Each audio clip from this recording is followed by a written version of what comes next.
Ayan, nagkulay na naman ako. Good morning po.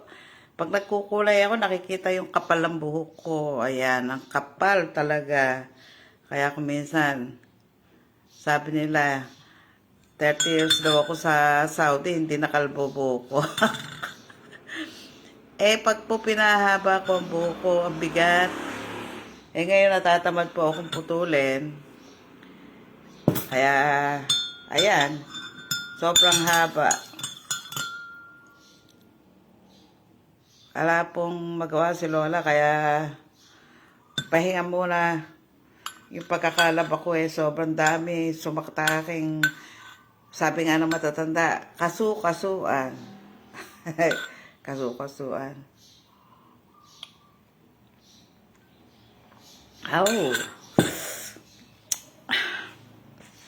TXN coffee yan.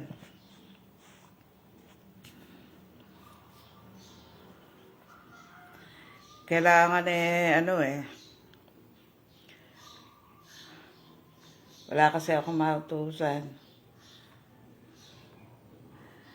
Hirap din ang yung may gusto kang kailangan ako rin ang lalakad at bibili. Ganun po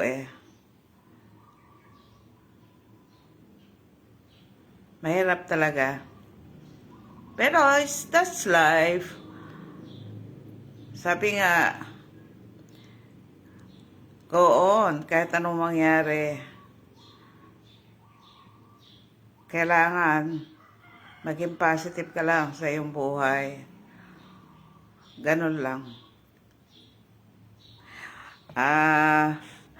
Nag-live lang pa ako para makabati. I'm still alive. Good morning, DXN.